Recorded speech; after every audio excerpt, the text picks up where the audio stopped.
నమస్తే అండి, నేను రజాక్. మనందరికీ కూడా తెలుసు, గత కొంతకాలంగా అందరూ కూడా మాట్లాడుకుంటున్నారు. ఆచార్య సినిమా ఫ్లాప్ అయిన తర్వాత మెగాస్టార్ చిరంజీవి గారిని ఉద్దేశించి కొట్టాల శివ గారు ఏయో అనేశారు. సో మెగాస్టార్ చిరంజీవి గారికి కొట్టాల శివ గారికి ఏమాత్రం కూడా పడట్లేదు. సో అని చెప్పేసి గత కొంతకాలంగా వాళ్ళిద్దరికి సంబంధించి రకరకాల వార్తలు వెబ్సైట్లో కావచ్చు, మెయిన్ స్ట్రీమ్ ఛానల్స్లో కూడా వచ్చినాయండి.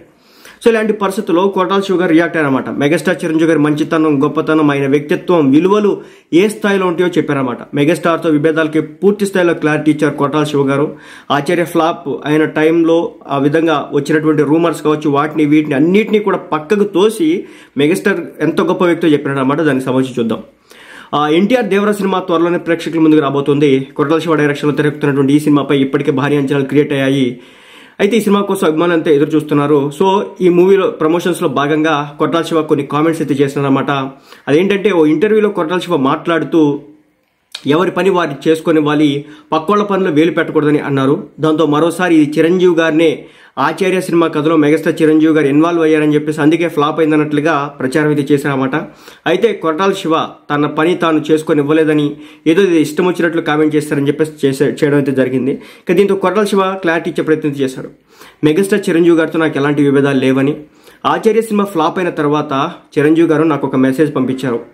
ఆయన నాకు మెసేజ్ చేసి ఏం చెప్పారంటే, నువ్వు మళ్ళీ బౌన్స్ బ్యాక్ అవ్వాలి కొట్టాల శివ అని చెప్పేసి చెప్పారని, ఈసారి గట్టిగా కొట్టాలి శివ అని చెప్పారని కొట్టాల శివ గారు చెప్పడం అయితే జరిగింది.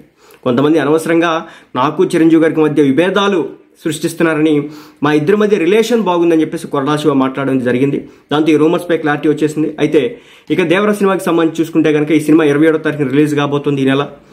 సో ఈ సినిమాని 2 భాగాలుగా తీసుకురాబోతున్నారు. ఎన్టీఆర్ దేవరా సినిమాతో మంచి మెప్పించబోతున్నాడు. ఎందుకంటే 6 సంవత్సరాల తర్వాత సినిమా వస్తుంది. ఫ్యాన్స్ అయితే ఈగర్గా వెయిట్ చేస్తున్నారు. సో మనందరికీ కూడా తెలిసిందే, 6 సంవత్సరాల తర్వాత సినిమా వస్తూ ఉండడంతో అభిమానులు చేసినటువంటి రచ్చ. చివరికి ఆ నోవెటల్ హోటల్ 5,000 ఉండే కెపాసిటీకి దాదాపు 25,000 మంది పోయినారు. మొత్తానికి అన్ని బద్దలు కొట్టగా అయినటువంటి ఖర్చు అక్షరాలు 33 లక్షలు అంట.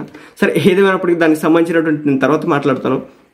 మొత్తానికైతే కనుక కొట్టాల శివకి సంబంధించి మెగాస్టార్ చిరంజీవి గారికి సంబంధించి ఉన్నటువంటి ఏదైతే ఈ అగాధం ఉందో దాన్ని క్లియర్గా చెప్పే ప్రయత్నం చేశాడు కొట్టాల శివ. మాకు మెగాస్టార్ చిరంజీవి గారికి, మెగా ఫ్యామిలీకి మధ్య ఎలాంటి విభేదాలు లేవు, కొంతమంది కావాలని సృష్టిస్తున్నారు, కాబట్టి ఇలాంటివి ఆపండి అని చెప్పేసి కొట్టాల శివ చెప్పడం అయితే జరిగింది.